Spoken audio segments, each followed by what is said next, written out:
I was at the right place at the right time. At that point, I was very ill-defined as a brand myself. I stumbled into branding, and from then on, that's been my purpose in life. Welcome to A History of Marketing. I'm Andrew Mitrak, and this week I'm very excited to bring David Aaker back to the podcast. David Aaker, who's also known as the father of modern branding, last appeared on episode 4 of the podcast. Currently, that conversation is the most streamed and downloaded episode of A History of Marketing. Aaker just published a new edition of Aaker on Branding. This is the book that provides an overview of all of his work. So if you haven't read any of David Aaker's books before, this is a great place to start. I'm grateful for this chance to interview David again because I've learned so much more about his work since I last spoke with him. We dive into his models of brands, along with the case studies that he writes about, like Dove's Real Beauty campaign. It's a great conversation, and to be honest, I think it's better than the first one. So give it a listen and let me know if you agree. So without further ado, here's my conversation with David Aaker. David Aaker, welcome back to A History of Marketing. Yes, as we were discussing offline, that this podcast was one of the most popular that we shared in the last 4 or 5 years. Right back at you. This first episode that I published with you was the most popular episode that I've shared to date on this podcast. And I published, at the time we're recording, 16 or so episodes so far. So as far as measuring downloads and streams, there's some magic, some little spark. And so I'm hoping we can go even bigger with the sequel. I'm just grateful to speak with you again and also speak to the new edition of Aaker on Branding, which I read, and I'm just really excited to dive into. Good. Thanks for having me. Well, so congratulations on the second edition of your book, Aaker on Branding. I actually wanted to start right at the end of the book and jump to the acknowledgments section. And you write in the acknowledgments section, a special thanks to my role model, Phil Kotler. And I'm sure a lot of marketers, your readers, former students see you as a role model. And when I was reading this, I was like, oh, wow, even David Aaker has a role model. So could you share what makes Philip Kotler a role model for you? What I'm so impressed with Phil is that he has really introduced whole new concepts and perceptions of marketing. I mean, he came up with social marketing. He's done so much. He came up with the idea of a customer journey.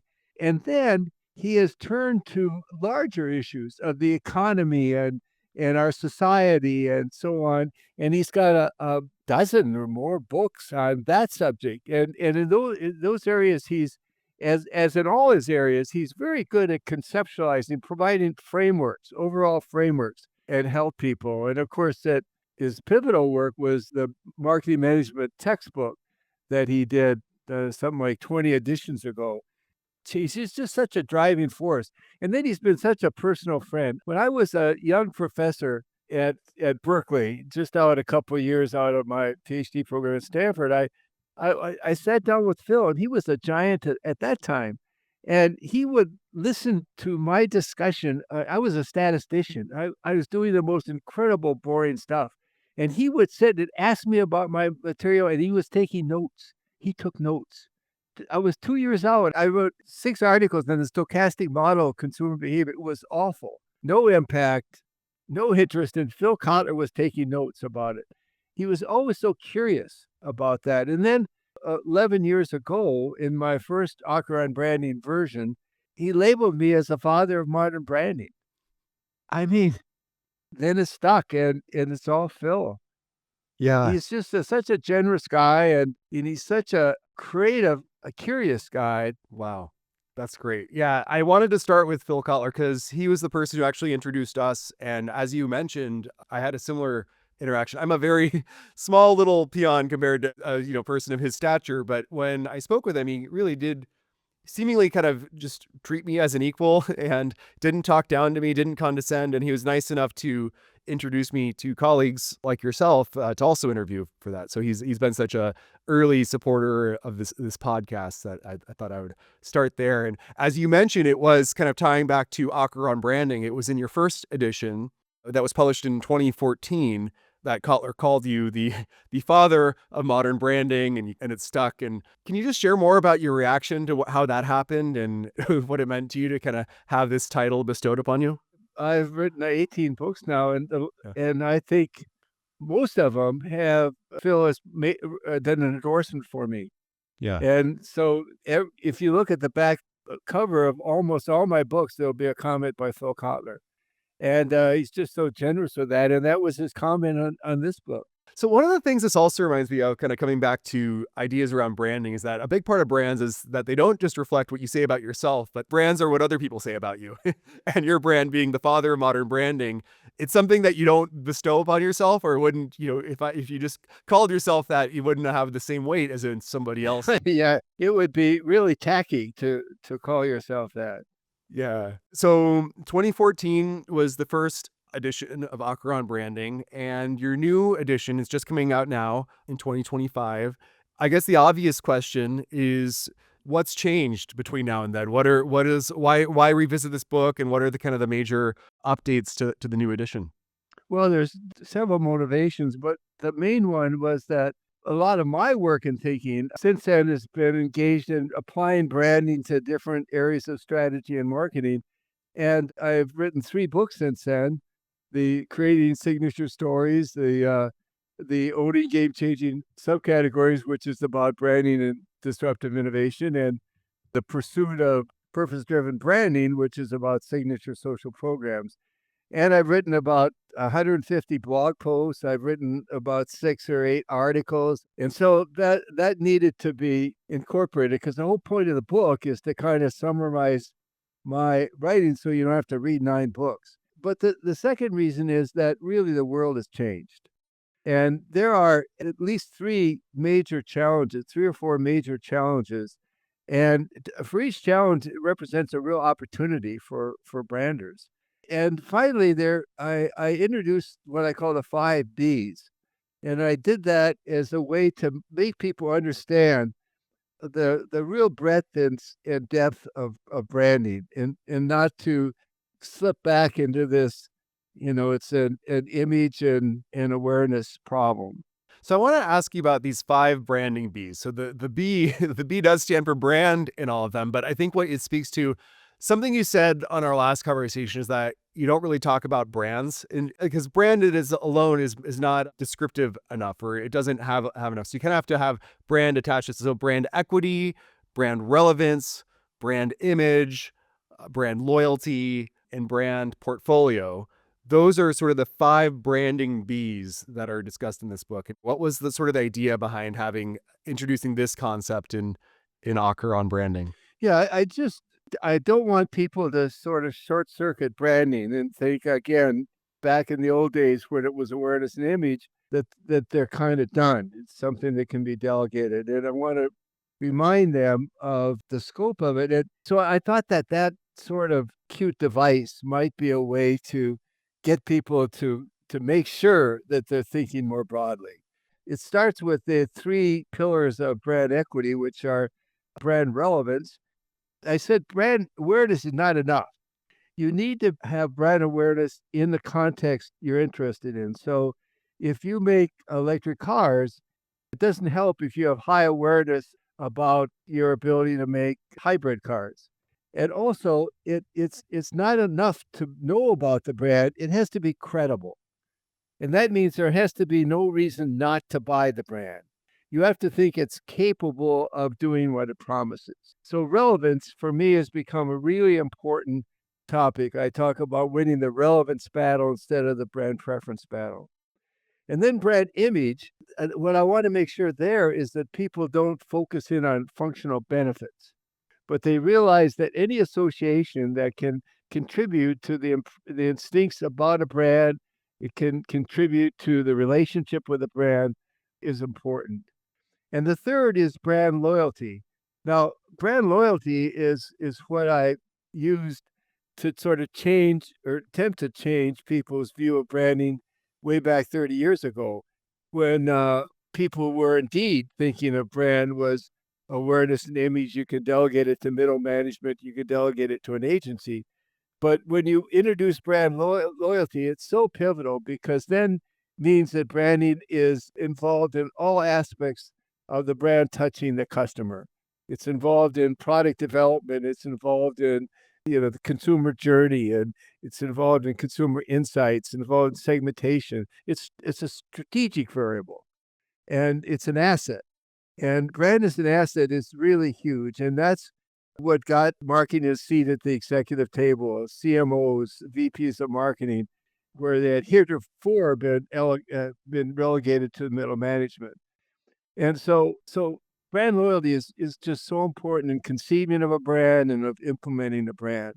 What I love about this book is, as you're saying, you just packed in so much there, and we're going to come back to and dive more into a lot of the points you just raised and the examples you talked about. But what I love about this book at a high level is that, like you were saying, this takes a lot of the concepts you've written about in other books, packs them all into one. And so all of these pillars you've discussed, they've been books in themselves, and we could spend full podcast episodes, multiple of them, just diving into any one of these examples. But this kind of gives a great introductory view to so many of your ideas. And at the heart of a lot of these ideas is really brand equity and brand as an asset, which is sort of a pillar of your career and contribution to the field of marketing. And when you spoke about brand equity and the introduction of it and how it changed everything on the last podcast, this was like a new idea to me. I hadn't quite done my research on this, and I was almost skeptical, like, oh, that was when CMOs became a thing, and that's when branding really got elevated, is when brand equity became an idea. And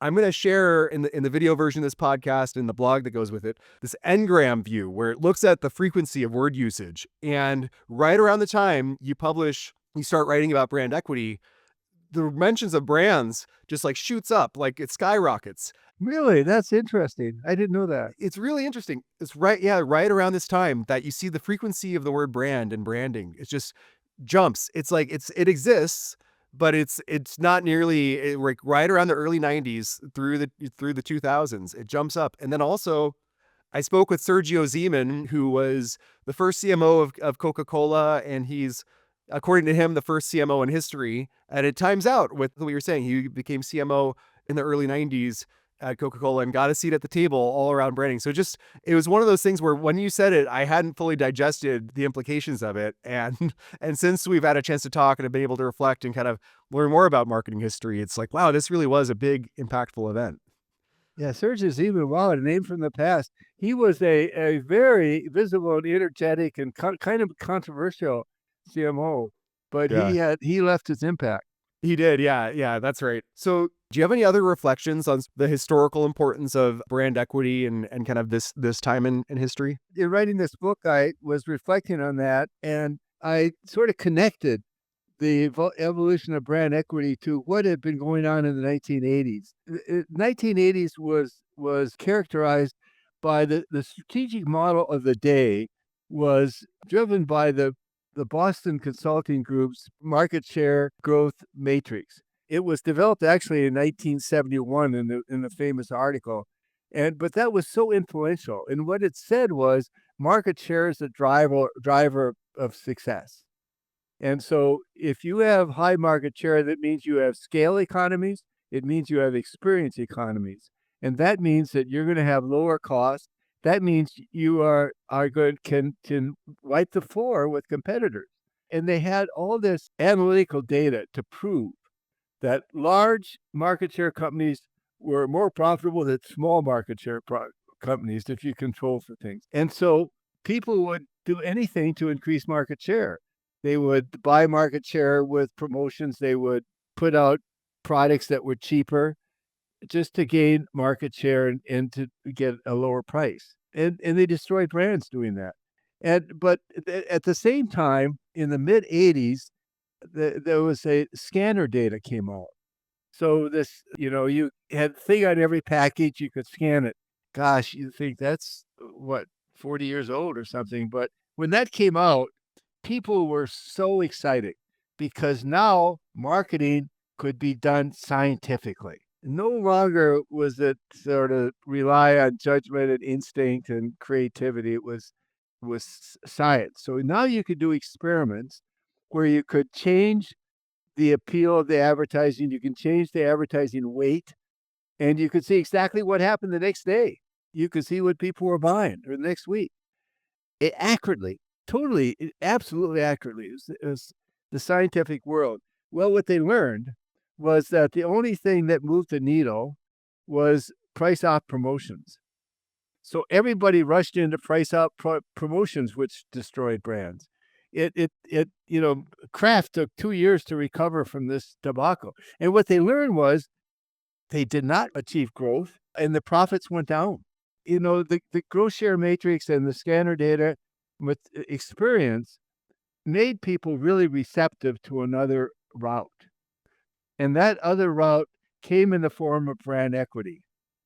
I was at the right place at the right time. At that point, I was very ill-defined as a brand myself. I was all over the map. I came out of as a statistician. I wrote a market research book. I did all kinds of analytical statistical studies.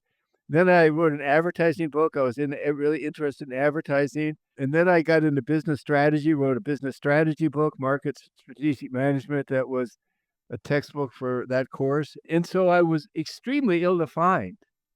And then came this brand equity thing, and people were really intrigued by it. The marketing science, the support of academics that made that elevated to the number one research priority, but nobody could agree what it was. Most people thought it was awareness and attitude. I mean, awareness and image. And so I wrote the book, Managing Brand Equity, in which I defined it to include brand loyalty. And then I also in that book put out the 15 ways that brand equity it helps a business.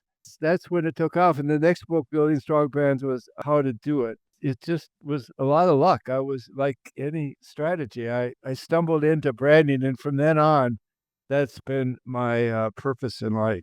You mentioned the Marketing Science Institute, and I actually just interviewed former president of MSI.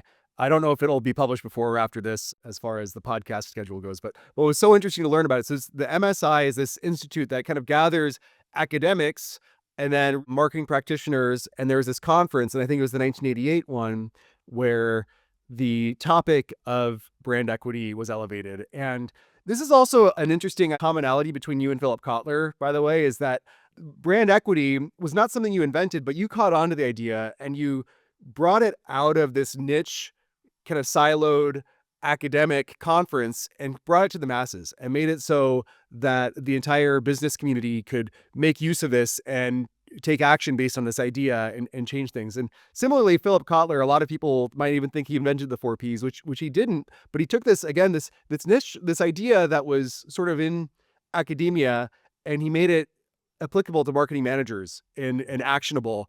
And recognizing that there's an interesting idea and spreading it in a way where the masses can more broadly use it and digest it and understand it, and that it's a model that they can apply, I think is a really useful tool, that like identifying a good idea and spreading it. Like, do you see that as something in common, this idea of identifying the idea and evangelizing it to a broader community of marketers? Well, I think I was told just the other day that by somebody that's a big contributor to branding, that I was able to form frameworks and structures that are broad and to position the totality of it and not just make a contribution within one part. That was Bernd Schmidt of Columbia, who's done a lot of work in experiential marketing and in the big think, he calls it. He noted that my work was the work that really provides the broader frameworks. And I think that's true for Phil too. You can take a concept and put a framework on it and position it within marketing. I want to come back to Aaker branding and the 5Bs in the book, and also try to weave in a little bit of a historical lens and a case study. And one of the examples that you mentioned earlier is Dove, and Dove, it features really prominently in the book. And Unilever owns Dove and introduced Dove in the 1950s. The Dove of the 1950s and the Dove today are very, there's been a big evolution to that brand. So I'm wondering if maybe we could talk about them in the context of the 5Bs, and if you could tell the story of Dove's evolution as a brand and how Unilever has managed that brand. The Dove product came out of some research that was done in the Second World War on how to dress wounds. You need to keep them moisturized.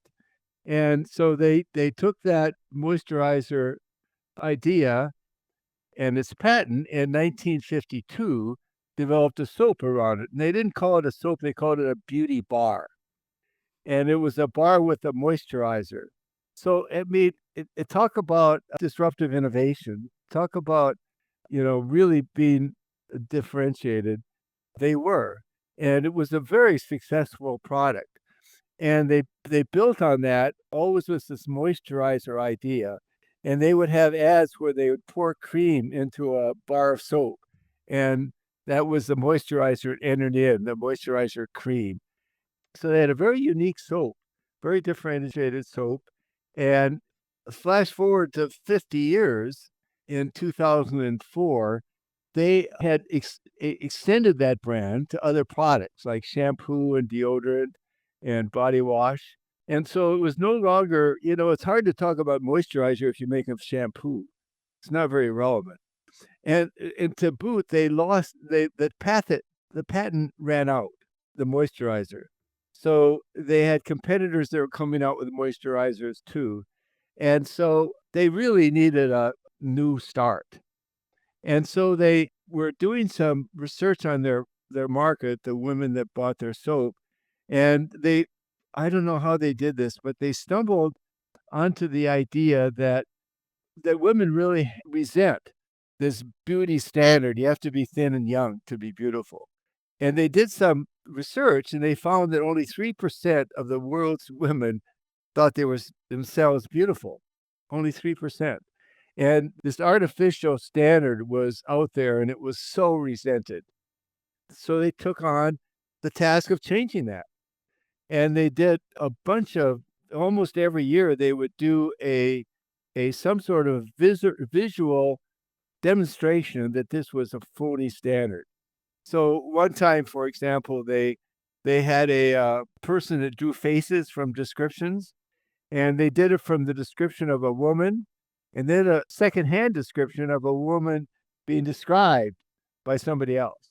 And it turned out the sketch based on the woman's own self-description was was very unattractive next to the other one. And so their tagline was, "You're more beautiful than you think." And incidentally, taglines are really underused. That's another topic. But anyway, they're really good at it. And that ad, which came out in 2013, was the most viral ad ever up to that date. Can you imagine? The most viral ad ever. I mean, this stuff really struck a chord. And they had campaigns like that were every other year. They had one time they had people go to a store and there was two doors. One is the beautiful door and the other was the plain door. And a lot of people would go through the plain door because they didn't think they were beautiful. I mean, they did such clever stuff. And of course the subject is ripe for creativity. And then they developed 2 years after they developed Real Beauty, they developed self-esteem programs for girls. And that tended to involve a lot of people in teaching or mentoring girls, and they had a lot of support for that. They developed workshops, they developed agendas, they developed plays, and so on. And the whole thing actually changed the lives of hundreds of millions of women, hundreds of millions. And it drove energy and visibility and liking into a brand that was still making just horribly mundane products. And by the way, you don't one of the things people worry about, and justifiably so, is that these are regarded cynically as, "Oh, you're just out to sell me something, and you don't really care about this. You just wanna get some leg up for your brand," which is absolutely true. But nobody says that about Dove. Nobody. It never comes out. And it's because they've made a long-term commitment. It's because they're passionate. It's because they're knowledgeable. They're thought leaders. It's because they're so successful. Yeah, there's so much in this example. The videos, first off, I watched some prior to this interview. They hold up so well. It's hard to not have your eyes well with tears as you're watching this. And they touch on there's this emotional element to them. There's also this almost scientific element to it. It seems like a psychology case study or this idea of the way they've framed it. It seems almost like a scientific A/B test of one Oh, person it is. It describing it. is. most of their things are real experiments. Yeah, it really is. And it kind of gives it another level of credibility where it's not just tearing at your heartstrings on an emotional level, but there seems to be science and research and a surprising idea behind it, and it's all executed to perfection. And if you tie these sort of back to your five branding Bs, there's so much to kind of use this as well. There's the Dove was part of a brand portfolio, and you said how they had extended themselves into product lines that were a little less relevant. So there's the brand relevance idea that shampoo wise is not as relevant when it comes to like moisturizing skin. There's the brand image, aligning themselves to this idea of real beauty, and that kind of pays off into loyalty by the longevity of them running this campaign for decades. You mentioned how they introduced this in 2004, but that video went viral 9 years later in 2013. The video was made 9 years later. It was just one of a dozen and a half such things. Yeah, that's right. That the video was made 9 years later, but there's them that it tells you they were working on this campaign and this idea and committed to this over the long term. Yes. That this idea and all of that ladders up into Dove and Unilever accruing brand equity. So it kind of has all the five Bs, it seems like, working together with Dove. Now, in the case of Dove, a moisturizer is a terrific example of a branded differentiator. It was really a brand in its own right. And Real Beauty is, as is the self-esteem program, are brands that are attached to and they're terrific branded energizers and branded differentiators. When a brand like this is thinking of making this bet, say like Dove making this Real Beauty campaign bet, I don't know if there's any quantitative data that I would have in advance as a marketer or as an executive kind of buying into this campaign that would give me high confidence this would work. It seems like at some extent, like there's creativity and there's instinct and there's taste, and it's the way that the campaign is executed. And I'm wondering how much of brand building can sort of be planned based on empirical data versus being a matter of sort of gut instinct and taste. Well, I've always said that you need to test things and so forth, but the really, really great ideas, you don't even have to test. If they're some ideas just click and they're so powerful, so logical, so appealing that you could test them, but you know what's going to happen. It's going to work. So that's a nice place to be. But it is a good science to test in the laboratory or in the field, a program. One of the classic experimental designs is before after design. So you look at the situation before, and then you do a treatment, and then you look at it after. So you can look at what Dove was, what its sales level was, what its attitude toward it, the loyalty level, and so on. And then you introduce the Real Beauty program, and then the next year you can look at Dove again.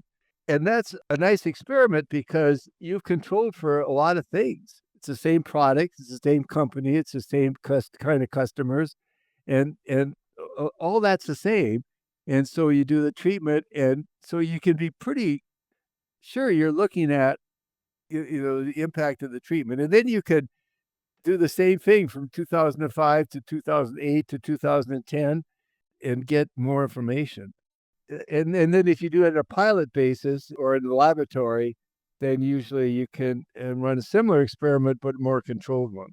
When I think of your body of work and brand equity and a lot of the ideas in Aaker on branding, I think there's like a tension around you advocating for long-term thinking against all of these short-term tactics. And a couple of quotes here. At the center is a drive to build strategic brand assets that will provide the platforms for future success as a counterweight to the dominance of short-term financials. And another quote in this book is that a brand is an asset with long-term value as an enabler of strategies, and the effort directed at short-term results should support or at least avoid damaging the brand. And this short-term versus long-term thing is something I encounter every day as a marketer. At every company I've ever joined, there's some like close the gap initiative and hit this quarter sales target or meet some growth milestone by a certain date. And in your role as an author, as a consultant, as a marketer, how do you advise people to manage this tension between short-term results and long-term thinking? Well, when I was writing the book, it came to me that this illusion that the brand is an asset thing has been growing for 30 years, and we've got CMOs and vice president of marketing in place, that the battle's over. Turns out the battle's not over. Short-termism is just always there because it's driven by the fact that that's the way people evaluate it in business, and that's the way executives are evaluated. And also, it's very easy to do that, and it's very difficult to measure long-term results because a lot of it is conceptual, it's not data-driven. So that it arises its head. It's now come up with its own label. They call it demand marketing or performance marketing instead of short-term results. So it's got a more respectable label. And my take is that, I think it's fine to have short-term programs, demand marketing programs, but if you're in a B2B, you got to create leads and so on. But it's important to do it in such a way that it doesn't damage the brand. Hopefully, you do it in a way that enhances the brand by leveraging some of the brand assets. But at least you should do it so it's neutral to the brand, that people are comfortable. It's not so off-brand that say they're doing that. Yeah. You have Toyota dealers talking about the sale of the month or something, and you just cringe, and they don't have any control over that. If you do have control over it, you want to make sure it doesn't damage and at least it's neutral. That's one thing. The second thing is what you want is brand programs that are so powerful that they create short-term results as well as long-term results. So there shouldn't be any controversy then. Yeah. You look at the Dove program, that created enormous media sales every time they ran these programs. Funny enough, you mentioned demand. That's actually my full-time job title. I'm not a podcaster full-time. This is a hobby. But that's the funny thing because it's something I identify with. I'd like to do the campaigns that accrue long-term value, but sometimes you're pressured to hire some call center to do a bunch of outbound cold calls to potential customers and hand off the leads this quarter, which, hey, no customer likes getting cold calls, right? Nobody likes to get that. But if I'm purely being selfish and I want to get promoted this year, there's a lot of incentive to focus on those quick wins. And even if there's zero or even negative impact on the brand, because if I'm purely being selfish and just want to climb the corporate ladder, there's this incentives problem where the thing that I measured on is in the near term. The long-term thing, I'll be promoted by the time they figure out that was bad for the brand, right? Yes. And do you think that this is maybe some of the tension, and how can companies sort of fight against this? Oh, it's very much part of the tension, and it's healthy to be decentralized. It's healthy to have these kind of objectives, but it can be really damaging. So what you need is somebody that is at a senior level that has the authority to take a big picture and say that I'm going to make sure the brand isn't damaged. And you have to achieve your objectives in another way. And Profit has done a study that indicates that most successful companies have these two arms work together. And if that's done, then the problem is reduced. It strikes me that for most general life advice, long-term thinking is a good thing. If I could eat that donut today, I'll be really happy at this moment. But if I eat the salad, I'll be better in the long term. And we all kind of know that's the right thing to do with most things. It's just something that maybe it doesn't click or people have to be reminded of it when it comes to branding, that investing in the things that accrue long-term value, brand equity, is better than sort of this short term. Yes. I want to transition and ask you about the role between brand and brand equity and disruptive innovation, because I think this is a really interesting idea of how those two things interact with each other. Yeah, I mentioned that one of the challenges I see that always has existed, but it's magnified manyfold. Disruptive innovation has always been the route to growth. My brand is better and your brand marketing almost never creates growth. But what's happened is that these disruptions are more frequent, they scale faster, and they have more impact on the marketplace than ever before. And what is also true is that branding has often been underused or even forgotten in the process because the focus is so much on creating this disruption and putting it in the marketplace that branding is considered a tactical thing we'll worry about later on. So they want to get the disruption right, and they want to get the resources, financial or otherwise, to make it happen. That's their priorities. And they usually don't even have access to marketing talent, or if they do, they don't use it properly. So the opportunity is for marketing to become a player in disruptive innovation, to help them develop what I call the must-haves that define the disruption, and through their consumer insight and their being close to the market.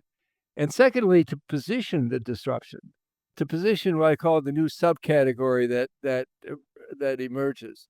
And that's a marketing task. It's different than they've done before, but it's a marketing task they're good at. But you have to position the subcategory because the subcategory has to win.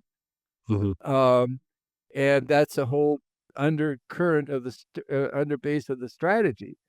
And third, they have to build barriers. And you do that by scaling fast. You do that by creating a loyal group of customers. That's a branding problem in part. And you do it by branding the innovations. And because that will prevent people from copying you because they won't have access to the brand. Do you see it as brand plays a role on both sides? With disruptive innovation, there's the incumbent and then there's the emerging, startup that is going to disrupt the incumbent. And it seems like you're kind of speaking to how the disruptor should also embrace investments in branding as sort of a vector for disrupting the incumbent, but also maybe the incumbent could invest in brands as a preventive measure to disruption. Yes. I outlined the alternatives for the incumbents in the book. One alternative is to leapfrog and to create a even more superior must-have that will trump the existing one.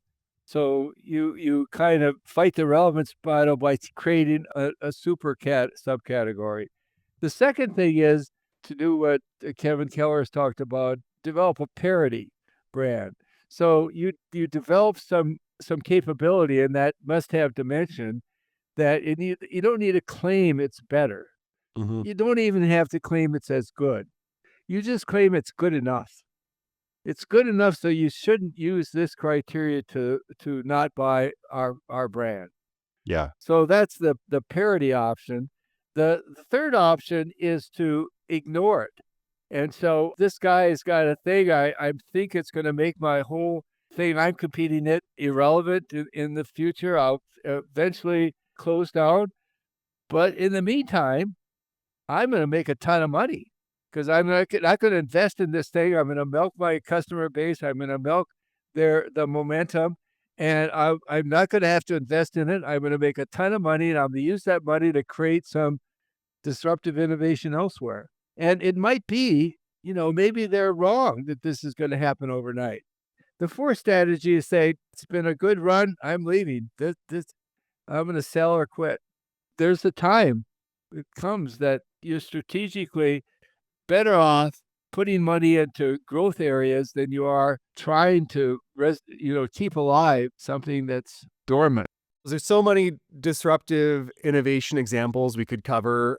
I think one that struck me is Netflix. You do write about Netflix in the book, and who they're disrupting is Blockbuster. And Blockbuster at one point had a pretty good brand, right? Like as a place where people would go. They it was pretty iconic colors and image. You'd see them, but they kind of got greedy with late fees, and Netflix disrupted them on a different vector, which is the DVD, which is small enough that could be shipped by mail and at a relatively low cost, and their differentiator was no late fees ever. And then also they had this really long tail of their back catalog of more obscure titles that wouldn't make sense for Blockbuster to stock, but Netflix and a warehouse could. And so they kind of found different vectors to compete with Blockbuster. And of course, that's even before they got into streaming, which is a whole other angle. That was them leapfrogging as well. I was going to say, Netflix is one of the rare companies that are able to do a disruptive innovation against themselves.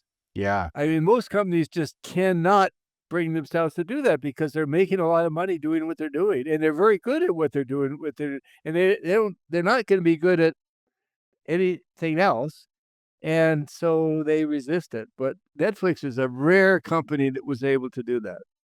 Last time we talked about the disappearance of taglines and how they're less and less common nowadays. And I wanted to ask you this time about a fun one is jingles. They're jingles are virtually non-existent now, and you haven't heard a jingle in a long time. They were a huge part of advertising and a brand in the 50s and 60s.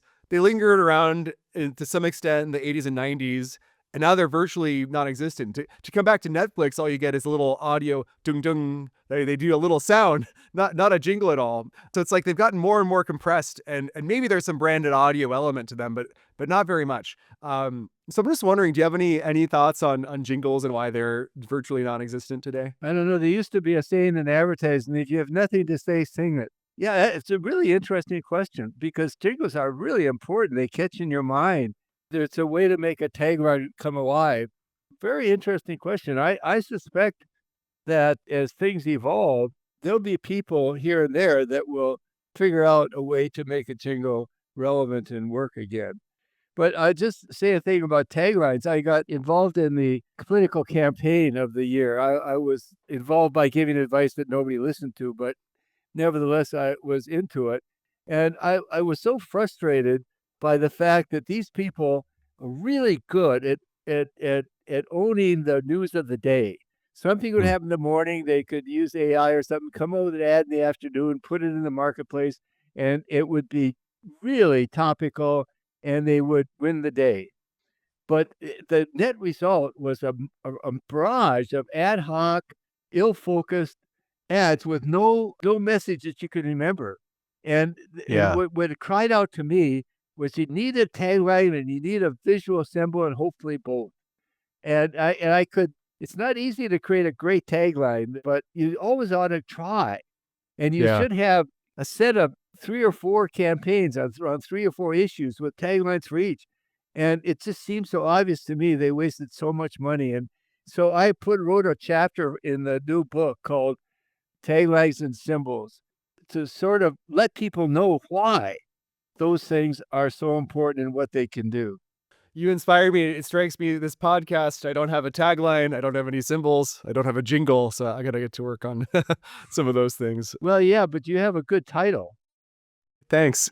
And that's the name is kinda like a tagline in the symbol. If you get the name right, and that's not so easy to do because a name can lock you in and so on. I mean, if they call it AmazonBooks.com, which people thought was the intelligent thing to do back then, they would not be where they are now. Yeah, it's funny, on the title, I had the title before I had the podcast. I kinda thought of it, I'm like, "Does that exist? It doesn't? I better do it. I better claim that because" Yeah, it's really unique. There's nobody else that looks at things from an historical point of view, and it's so useful. Thanks. And to get guests like yourself, like Philip Kotler, who doesn't want to be part of history, right?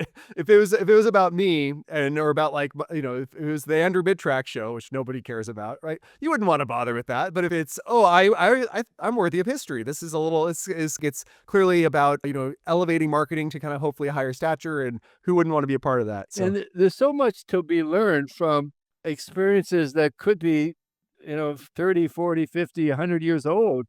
A lot of learnings there. And also, it's really interesting to know the process by which something evolved because that's a great teaching for what's going on today. yeah, for sure. There's this Charlie Munger quote that I like that there's no better teacher than history in determining the future, and that there are answers worth billions of dollars in a $30 history book. And I've always enjoyed his writings. And it is something where I think there is just why do we do the things we do? How did marketing get to where it is? That I'm really grateful to be exploring with experts like you on this show. So I've really enjoyed your time and your expertise, and thanks for coming back for a second episode. I've really, really enjoyed this conversation. Yeah, I want to mention, Andrew, about my new book. I'm going to have 10 learnings, one a week every Wednesday in my blog on LinkedIn. And one of them, the third one coming up, will be the history of brand equity that we discussed. So I pulled out learnings each, and I'm going to, again, put out one a week for 10 weeks. That's amazing. If listeners aren't already following on LinkedIn, they absolutely should be. It's such a great resource to find continuous inspiration and insights and lessons as well. Also, listeners should definitely purchase the new second edition of Aaker on Branding. It's a great read, and follow David Aaker on your blog at Profit, and also on LinkedIn as well. All really great resources. So thanks again, David. Thank you, Andrew, for having me. It's always fun. A History of Marketing is written and produced by me, Andrew Mitrak. If you'd like new episodes delivered right to your inbox, visit marketinghistory.org. There you can also find transcripts of every conversation, including helpful links, images, videos, and other blog posts about marketing history. You can send me an email at hello@marketinghistory.org. If you'd like to support A History of Marketing, consider leaving a review on your favorite podcasting app, or better yet, tell a friend about the show. Thanks for listening.